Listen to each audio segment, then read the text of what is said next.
राजमहल के गलियारों में सन्नाटा पसरा हुआ था। दीवारों पर लगी मशालें झिलमिला रही थीं और राजकुमार अर्जुन बेचैन होकर टहल रहा था। महाराज को जंगल गए हुए 1 माह बीत चुका था और अब तक उनका कोई पता नहीं था। प्रणाम राजकुमार जी। बात क्या है? आज आप राज दरबार में भी उपस्थित नहीं हुए। महाराज की अनुपस्थिति में आप ही तो राज्य का कारभार संभालते हैं। वैसे आप इतनी चिंता में क्यों डूबे हैं?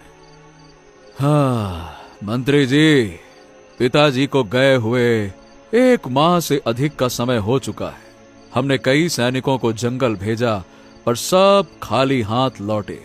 पिताजी को अब तक शिकार से लौट आना चाहिए था। वो कभी इतने दिनों तक जंगल में नहीं रुकते थे। मंत्री के चेहरे पर भी चिंता की रेखाएं उभर आईं। राजकुमार, क्या ये संभव नहीं है कि महाराज जंगल की गहराइयों में चले गए हों? सुना है कि जंगल की गहराई बहुत विचित्र है। वहां से लौटकर आने वाले बहुत कम होते हैं। कहते हैं वहां अजीब अजीब घटनाएं घटती रहती हैं। क्या? ये कैसी बातें कर रहे हो? कहना क्या चाहते हो मंत्री तुम? देखिए, मेरा मतलब है कि वहां मतलब गहराई में जाना खतरनाक है, पर शायद महाराज उस दिशा में चले गए हों। शायद। मेरी माता पिछले 10 दिनों से रो रो कर व्याकुल हैं। अब हम हाथ पर हाथ रखकर नहीं बैठ सकते। मंत्री जी, कल प्रातःकाल हम स्वयं जंगल जाएंगे और पिताजी को साथ लेकर लौटेंगे। मंत्री कुछ पल के लिए गहरी सोच में डूब गया।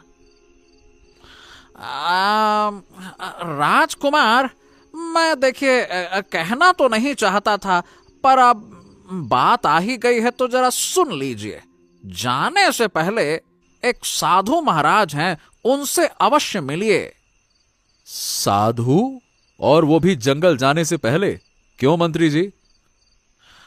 बात यह है कि वो साधु अत्यंत चमत्कारी हैं राजकुमार।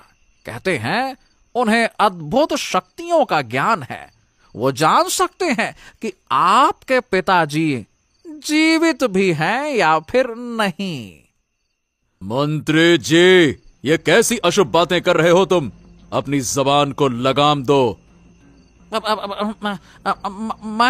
तो बस राजकुमार बात कह रहा था, आपका अपमान नहीं कह रहा था। मैं बस चाहता हूं कि आप बिना संकेत के जंगल में ना जाएं। कम से कम ये तो जान लें कि महाराज जीवित हैं। मतलब वो जीवित ही होंगे, लेकिन एक निश्चितता के तौर पर आप मतलब समझें। राजकुमार कुछ देर तक मंत्री की बातों में खोया रहा, फिर गंभीर होकर बोला। ठीक है मंत्री जी, मैं उस साधु से मिलूंगा। संध्या का समय था। राज्य की सीमा से लगे घने जंगल में एक साधु की झोपड़ी थी। अंदर दीपक की मंद लौ टिमटिमा रही थी। राजकुमार अर्जुन और मंत्री झोपड़ी के भीतर प्रवेश कर गया। प्रणाम साधु महाराज। साधु महाराज, हम हैं राजकुमार अर्जुन। हमारे पिता महाराज 1 माह पहले जंगल गए थे और अब तक लौटे नहीं हैं। कई सैनिक भेजे, कई दूतों को भेजा, पर सब असफल रहे। महाराज, कृपया करके बताइए, क्या मेरे पिताजी सुरक्षित हैं? समझ रहा हूं, तुम्हारी समस्या समझ रहा हूं। चिंता मत करो राजकुमार, मैं अपनी दिव्य शक्ति से पता लगाने का प्रयास करता हूं। ओम।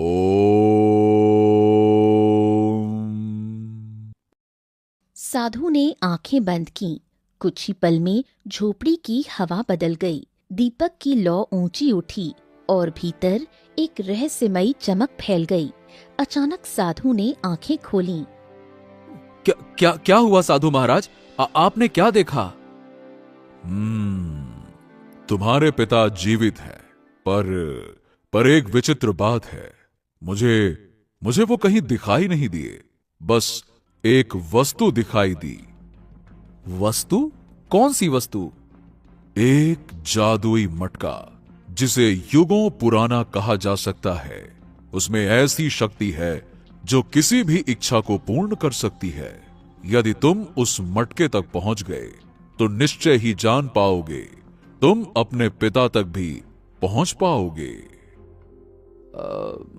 जादुई मटका? लेकिन साधु महाराज, वो मिलेगा कहां? जंगल की गहराई में। पर याद रखना, वो स्थान साधारण नहीं है। पर महाराज, जंगल की गहराई में जाने वाले बहुत ही कम लौटे हैं। वहां अजीब घटनाएं घटती हैं साधु महाराज। जो भी हो, सत्य यही है। अगर राजकुमार अपने पिता को ढूंढना चाहता है तो उसे उस जादुई मटके की तलाश करनी ही होगी।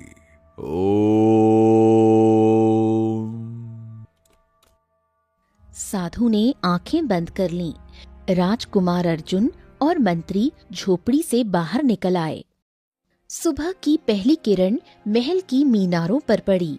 राजकुमार अर्जुन कवच पहने अपने घोड़े को तैयार कर रहा था। उसी समय महल का द्वार खुला। महारानी आंसुओं से भरी आंखों के साथ सामने खड़ी थीं। अर्जुन, अर्जुन, अर्जुन, अर्जुन, ये मैं क्या सुन रही हूँ? तुम अपने पिता को ढूंढने जंगल की गहराई में जा रहे हो? हाँ मां, मैं सैनिकों को भेजकर उनकी जान खतरे में नहीं डाल सकता। पिताजी मेरे पिता हैं, उन्हें ढूंढना मेरा कर्तव्य है।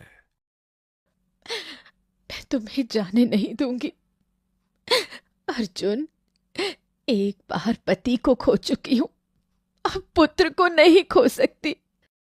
मां, विश्वास रखिए, मुझे कुछ भी नहीं होगा। मेरा मन कहता है मां कि पिताजी जीवित हैं, और साधु महाराज ने भी कहा है कि यदि मैं उस जादुई मटके को ढूंढ लूं तो मैं पिताजी तक पहुंच जाऊंगा। आप निश्चिंत रहिए मां।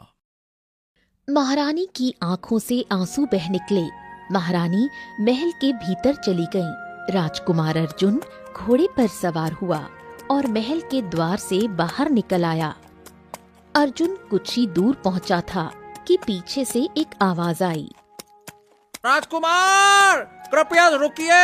अरे मेरी एक बार बात तो सुन लीजिए राजकुमार। राजकुमार सुनिए। क्या हुआ मंत्री जी?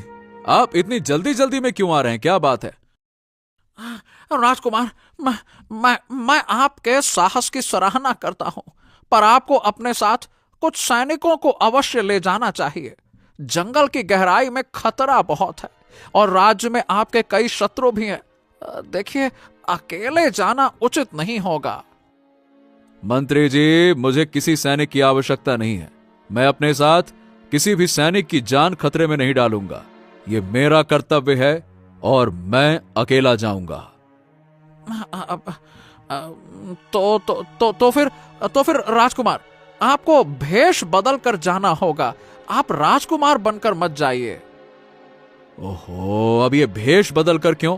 आखिर तुम चाहते क्या हो मंत्री? मेरी बात थोड़ा ठंडे दिमाग से सुनिए।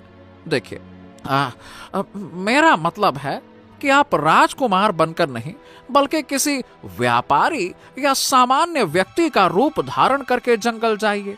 इससे कोई आपको पहचान नहीं पाएगा। राजकुमार अर्जुन को ये उपाय पसंद आया।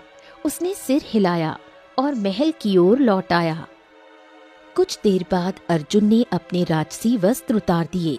अब वो साधारण कपड़ों में एक यात्री और व्यापारी जैसा दिख रहा था। ये बहुत बढ़िया है। आप बिल्कुल भी राजकुमार नहीं लग रहे, बल्कि एक आम व्यापारी लग रहे हैं। अब बस अपने बात करने के लहजे को भी थोड़ा सामान्य कर लीजिएगा। उसके बाद तो कोई कहेगा ही नहीं कि आप गांव के व्यापारी नहीं बल्कि राजकुमार हैं। मैंने व्यापारी का ही वेश धारण किया है मंत्री जी। अब कोई मुझे नहीं पहचान पाएगा। भाषा भी गांव की रहेगी। ऐसे और मंत्री जी बढ़िया है ना? हाँ, ये बढ़िया है। लेकिन हाँ राजकुमार जी, मेरी एक बात ध्यान से सुनिए। आपको जंगल की गहराई में अकेले नहीं जाना है। पहले जंगल के किनारे बसे किसी गांव तक पहुंचिए। वहीं से किसी ऐसे व्यक्ति को साथ लीजिए जो जंगल के भीतर का रास्ता जानता हो। आप समझ रहे हैं ना? हाँ हाँ हाँ हाँ, यानी मुझे एक मार्गदर्शक ढूंढना होगा। हाँ, ये हुई ना बात। और याद रहे, कभी किसी के सामने ये मत प्रकट कीजिएगा कि आप राजकुमार हैं। सबको यही बताइएगा कि आप व्यापारी हैं जो जंगल के पेड़ों से लकड़ी या जड़ी बूटी खरीदने आया है। ठीक है मंत्री जी, चलिए अब मैं चलता हूं। आप यहां ध्यान रखिएगा, ठीक है? राजकुमार ने घोड़े की लगाम थामी और धीरे धीरे महल से बाहर निकल गया। राज्य की सीमा से परे हरियापुर गांव था, एक छोटा सा गांव जो जंगल की गहराई से सटा हुआ था। वहीं रहता था किशन, एक गरीब लकड़हारा। सुबह का समय था। किशन अपनी कुल्हाड़ी उठा रहा था कि तभी उसकी पत्नी गौरी आ गई। सुनिए जी, घर पर अनाज खत्म हो गया है। आज चाहे जो हो जाए, कुछ अनाज का इंतजाम करिए।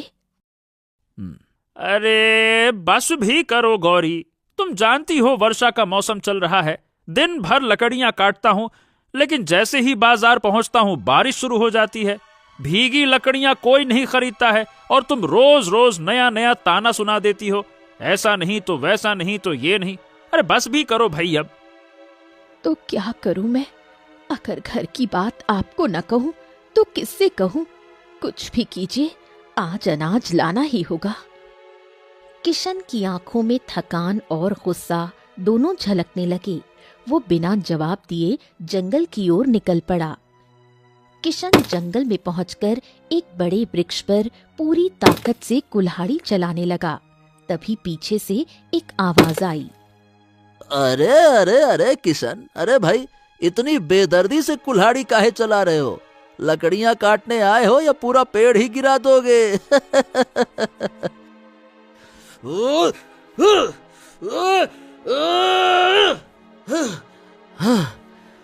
अरे मेरा तो जी चाहता है कि जंगल के सारे पेड़ काट डालूं, पर अफसोस कि मेरे पास उतनी ताकत नहीं है। अरे भाई, थोड़ा थोड़ा लंबी लंबी सांसें लो, गहरी गहरी। इतना गुस्सा काहे हो? क्या हो गया भाई? साफ साफ बताओ। क्या बताऊं, हर दिन इतनी मेहनत करता हूं, पर बारिश के कारण लकड़ियां भीग जाती हैं और बाजार में कोई उन्हें खरीदता नहीं है। एक तो घर में अनाज नहीं है और पत्नी ऊपर से रोज रोज ताने देती है। अब समझ नहीं आता कि करूं तो करूं क्या, क्या क्या करूं बताओ। अब भाई किशन, देखो, बात तो तेरी सही है, पर सुन, अगर तू सच्चे मन से धन कमाना चाहता है तो भैया जंगल की गहराई में जा। क्या? जंगल की गहराई में? वहां क्यों? अरे क्योंकि वहां के पेड़ों की लकड़ी बहुत अनोखी होती है। वो चाहे जितनी भी भीग जाएं, कभी खराब नहीं होती और बाजार में उनकी कीमत सोने के बराबर मिलती है। हाँ। क्या बात कर रहे हो? सच में? और नहीं तो क्या। लेकिन लेकिन लेकिन याद रखना भैया, जंगल की गहराई खतरनाक जगह है। वहां से लौटने वाले बहुत कम लोग हैं। कहते हैं वहां कुछ ऐसा है जिसे कोई समझ नहीं पाया। संभल के। इतना कहकर दूसरा लकड़हारा वहां से चला गया। किशन कुछ देर सोचता रहा, फिर अपने आप से बोला, अब चाहे खतरा कितना भी क्यों ना हो, मुझे तो जाना ही होगा। घर का पेट पालने के लिए अब यही आखिरी रास्ता है। उसने कुल्हाड़ी उठाई और जंगल की गहराई की ओर चल पड़ा। आकाश में फिर से बादल उमड़ने लगे। कई घंटों की यात्रा के बाद किशन आखिरकार जंगल की गहराई में पहुंचा। चारों ओर घना कोहरा और रहस्यमय सन्नाटा छाया हुआ था। बाप रे, सच कहा था उस लकड़हारे ने, इस जंगल की लकड़ी तो वाकई बहुत अलग है। वाह वाह वाह वाह, चलो काटा जाए। किशन कुल्हाड़ी उठाकर लकड़ी काटने लगा। कई घंटों बाद उसका गट्ठर तैयार हुआ। हाँ, चलो अब ये लकड़ियां अच्छे दामों पर बिक जाएंगी। आज तो घर में अनाज का इंतजाम हो ही जाएगा। चलो। वो लकड़ियों का गट्ठर अपने सिर पर रखकर जंगल से बाहर निकलने की कोशिश करने लगा, पर कुछ दूर जाने के बाद अरे ये क्या चक्कर है? ये तो वही पेड़ है। अरे मैं तो घूम फिर कर वहीं वापस आ गया। चलो इधर से जाता हूँ। किशन बार बार रास्ता बदलने लगा, पर हर बार उसी पेड़ के पास लौट आता। अरे हे भगवान, ये जंगल तो भूल भुलैया निकला भैया। अब मैं यहाँ से बाहर कैसे जाऊं? लगता है कि लोग सही कहते थे, जो यहाँ आते हैं वो लौट कर नहीं जाते। अरे रे रे रे रे रे रे। थका हुआ किशन पेड़ के नीचे बैठ गया। उसकी आंखों से आंसू बहने लगे। क्या करूं क्या करूं? घर पर गौरी मेरा इंतजार कर रही होगी कि कहाँ भूल भुलैया में फंस गया, क्यों आया क्यों आया। अरे रे रे रे। अचानक कोहरे में दूर दो चमकती आंखें दिखाई दी। किशन उठकर सावधानी से आगे बढ़ा। हैं? अरे ससुरा, अब ये कौन सा प्राणी है? उसने पास जाकर देखा तो वो एक गधा था। गधा उसे देखकर धीमी आवाज में रेंकने लगा। हैं? अरे तू यहाँ क्या कर रहा है? चल अब तू ही मेरा साथी है। अकेले से यानी एक से भले दो। चल मेरे गधे, मेरा सामान ढो अब। किशन लकड़ियों का गट्ठर गधे की पीठ पर रखकर और रस्सी थामकर आगे बढ़ने लगा। हाँ, चल मेरे दोस्त, अब सही रास्ता ढूंढते हैं। बाप रे बाप, कहाँ से जाएं, क्या करें? पर कुछ दूर चलते ही गधे ने अचानक रास्ता बदल दिया। अरे उधर नहीं भाई, ये रास्ता है। मैं इसी तरफ से आया था। इधर से चलो चलो, आओ आओ। अरे चलो, अरे चल चल चल चल चल। पर गधा नहीं रुका। वो अपनी दिशा में भागने लगा। किशन मजबूरी में उसके पीछे दौड़ा। कुछ ही देर बाद किशन जंगल की सीमा पर था। वो अविश्वास से चारों ओर देखने लगा। हाँ, अरे मैं बाहर आ गया। बाप रे बाप, मतलब ये गधा रास्ता जानता था। ओए होए होए होए, मेरे गधे, आजा गले लग जा। रे रे रे रे रे रे। किशन ने भावुक होकर गधे को गले लगा लिया। मेरे गधे, मेरे मित्र, अगर तू नहीं होता तो मैं गधों की तरह वहां फंसा रहता। मतलब मैं बेवकूफों की तरह वहां फंसा रहता। मैं मर ही जाता। चल अब चल, तू एक काम कर, तू मेरे घर चल। अरे बाजार भी तो चलना है, लकड़ियां भी तो बेचनी है। चलो बाजार। किशन गधे पर लकड़ियों का गट्ठर रखकर बाजार पहुंचा। लकड़ियां चमक रही थीं, मानो उनमें कोई जादू हो। अरे भाई, ये लकड़ियां तो बहुत ही अलग लग रही हैं। हाँ हाँ, ये जंगल की गहराई की लकड़ियां हैं, ऐसी वैसी लकड़ियां नहीं हैं। अच्छा, जंगल की गहराई की? वहां की लकड़ी तो बड़ी मुश्किल से किसी के पास होती है। बताओ, ये सब कितने में बेचोगे? ये सब मान के चलिए, ये 20 सोने के सिक्के में। हाँ। अरे तो ये लो भैया, ये रहे 20 सोने के सिक्के, बांध दो सबका सब। किशन के हाथ पांव कांप उठे। उसने कभी सोने का सिक्का देखा तक नहीं था। अरे वाह वाह वाह वाह मित्र, तू तो बड़ा भाग्यशाली निकला मेरे लिए। तेरे कारण आज तो मैं अमीर बन गया। 20 सोने के सिक्के, वाह वाह वाह वाह वाह। अब तो 5 साल तक घर में अनाज की कमी ही नहीं रहेगी। मजा आ गया, मजा आ गया। चल चल चल चल चल घर चले। किशन गधे पर अनाज की बोरी लादकर घर पहुंचा। गौरी बाहर खड़ी थी और गधे को देखकर चौंक गई।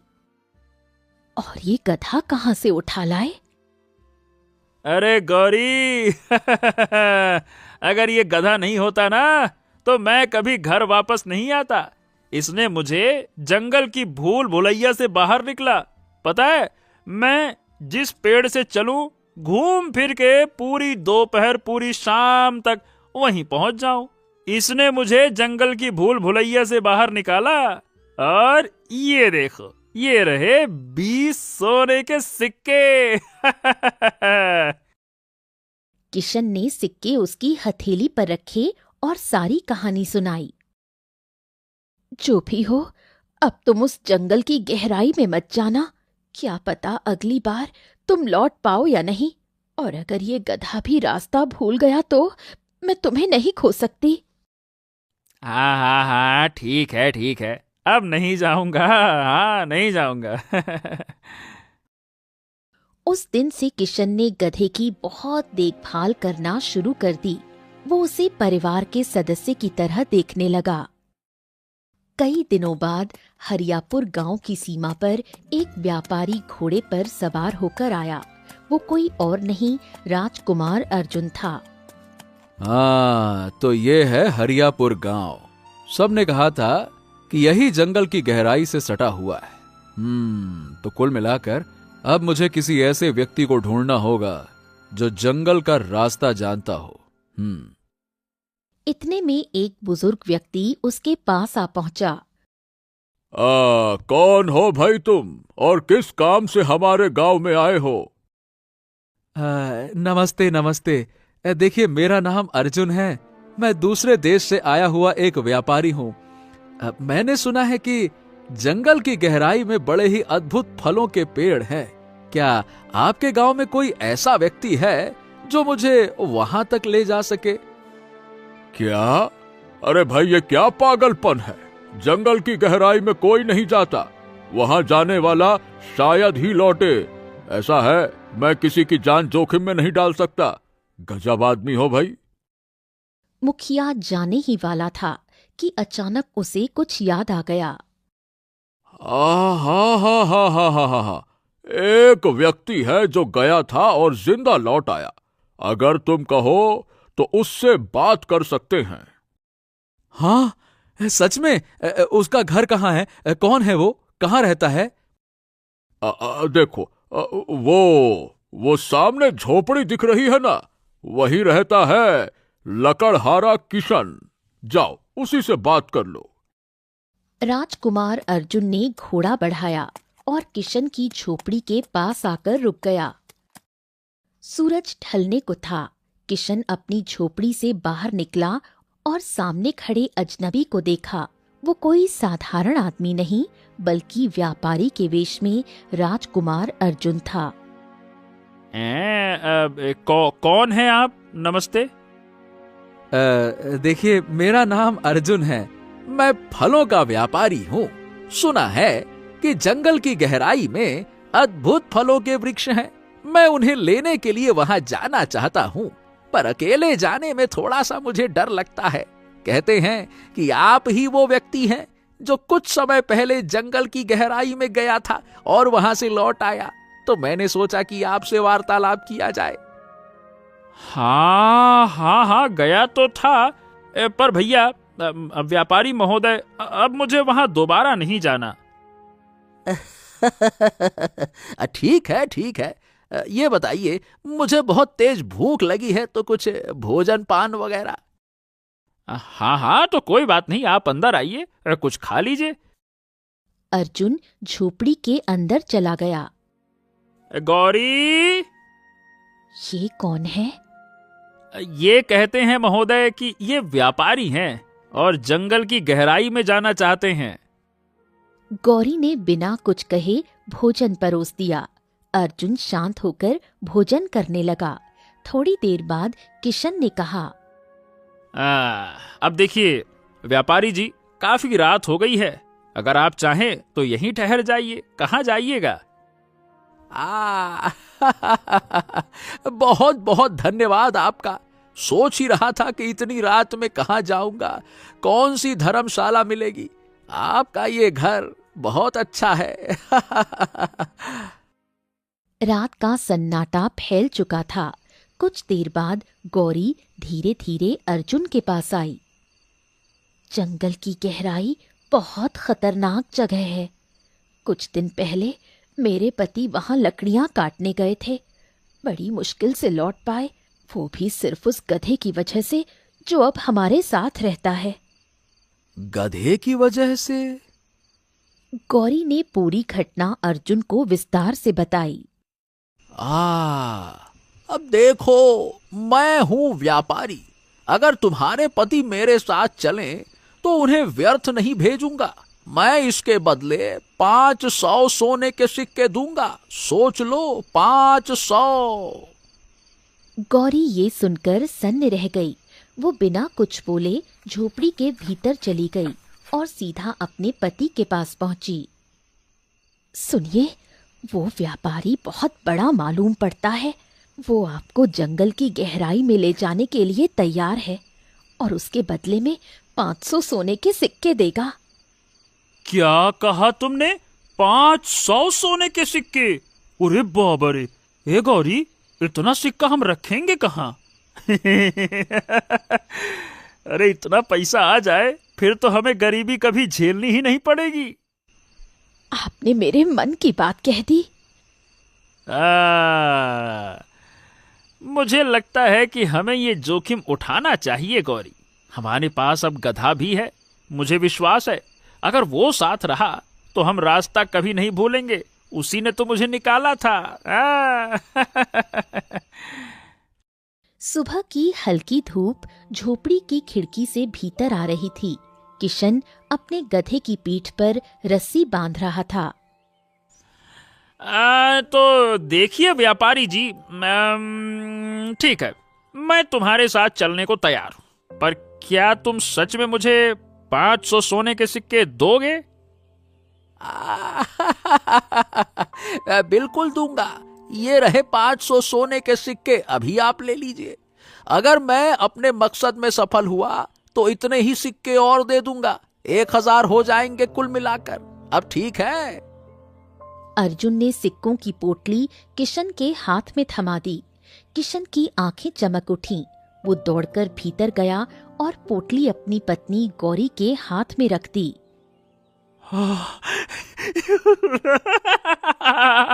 देखो गौरी, देखो, अब हमारी जिंदगी बदल जाएगी। किशन गधे को लेकर झोपड़ी से बाहर निकला। अर्जुन उसके पीछे चल दिया। दोनों जंगल की गहराई की ओर बढ़ चले।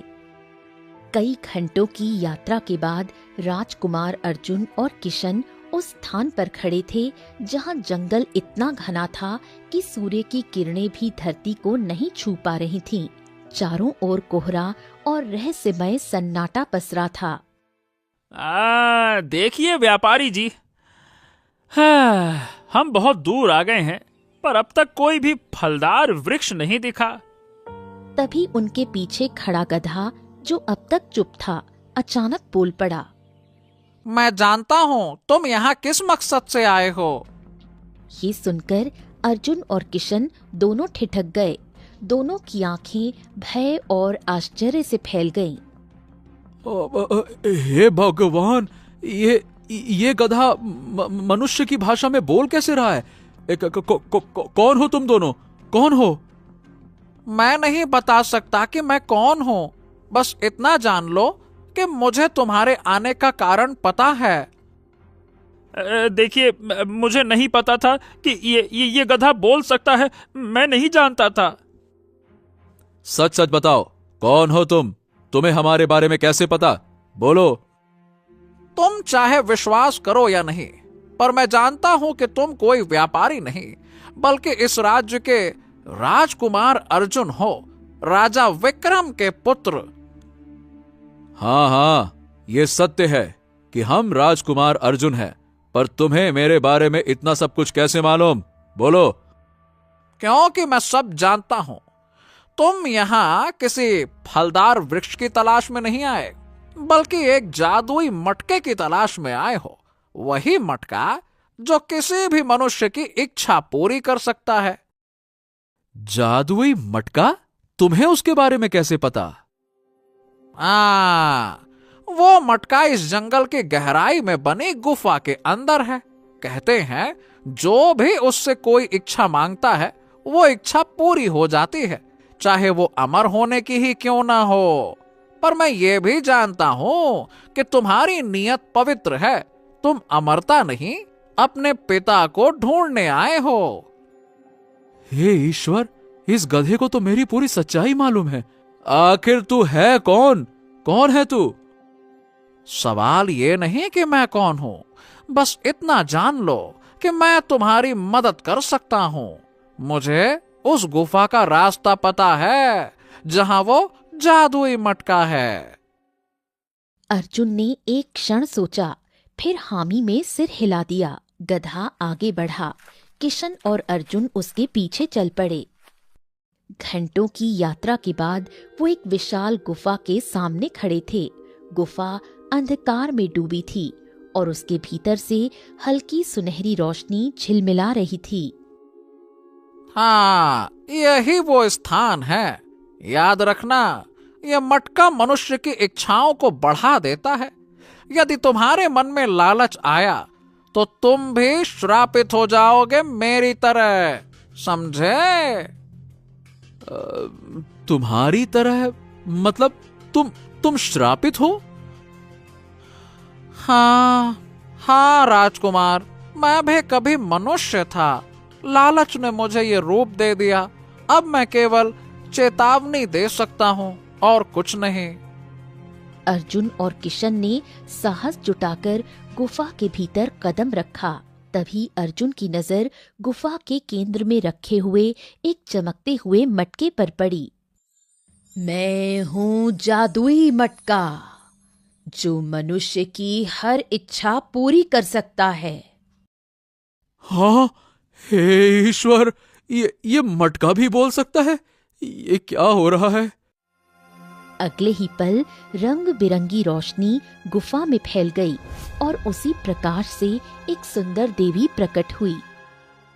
मैं इस मटके की रक्षक हूँ, जंगल की देवी। कहो राजकुमार अर्जुन, क्या इच्छा मांगना चाहते हो? ये मटका तुम्हें अमरता भी दे सकता है, पर यदि तुम्हारे मन में लालच हुआ तो ये मटका तुम्हें शापित कर देगा। देवी, मैं अमरता नहीं चाहता। मैं केवल अपने पिता को ढूंढना चाहता हूँ। एक साधु ने कहा था, यदि मैं इस मटके तक पहुँच गया तो अपने पिता तक भी पहुँच जाऊंगा। देवी मुस्कुराई। मटके से तेज चमक उठी और उसी प्रकाश में गधा दौड़ता हुआ गुफा के भीतर आया। जैसे ही प्रकाश गधे के ऊपर पड़ा, वो तुरंत राजा विक्रम में परिवर्तित हो गया। हाँ, पिताजी, आप गधे के रूप में थे? पुत्र, हाँ, मैं ही था। मैं श्रापित हो गया था पुत्र, मैं श्रापित हो गया था। क्या? पर पिताजी, आप तो शिकार के लिए गए थे ना? नहीं राजकुमार, तुम्हारे पिता शिकार के लिए नहीं, बल्कि इस मटके की खोज में आए थे। बेटे राजकुमार, देवी सत्य कह रही हैं। एक तांत्रिक ने बताया था कि ये मटका मनुष्य की हर इच्छा पूरी करता है। बस हमारे मन में भी लालच आ गया, हमने अमरता मांगनी चाहिए और उसी पल मैं गधे में श्रापित होकर परिवर्तित हो गया। राजा विक्रम उसी गुफा के भीतर खड़ा था, जहां से सुनहरी किरणें मटके से निकल रही थीं। अब मैं अमर हो सकता हूँ। ये वही मटका है जो किसी भी मनुष्य की इच्छा को पूरी करता है। मैं तेरी इच्छा पूरी कर सकती हूँ, लेकिन पहले ये देखूंगी कि तेरे मन में कैसा भाव है, इच्छा या लालच। क्या मतलब है तेरा? इच्छा तो इच्छा होती है, चाहे जैसी भी हो। नहीं राजा विक्रम, हर इच्छा के पीछे एक मकसद होता है। अगर तेरे मन में लालच है तो ये मटका तुझे वरदान नहीं, श्राप देगा। बकवास मत कर तू एक मटका है और हम एक राजा। आदेश देता हूँ कि हमें अमर बना दे, अमर। इतना कहते ही गुफा में रंग बिरंगी रोशनी फैल गई और उसी चमक से एक सुंदर स्त्री प्रकट हुई। मनुष्य, ये मटका सही कह रहा है। कौन हो तुम? मैं इस जादुई मटके की रक्षक, जंगल की देवी। मैं हर लालची मनुष्य को चेतावनी देती हूँ। अगर तेरे मन में लालच है तो ये मटका तेरी इच्छा नहीं, तुझे श्रापित कर देगा। मुझे उपदेश मत दो। मैं राजा हूँ, राजा।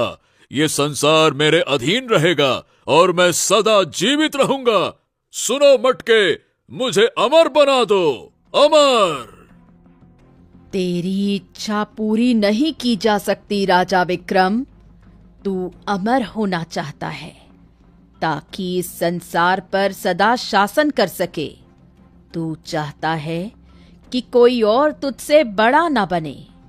तेरे मन में दया नहीं, सिर्फ स्वार्थ और लालच है। अगले ही पल मटके से तेज किरण निकली और राजा विक्रम की देह कांपने लगी। पल भर में वो गधे के रूप में परिवर्तित हो गया। देवी माँ, देवी माँ, मुझे क्षमा कर दीजिए। मुझसे गलती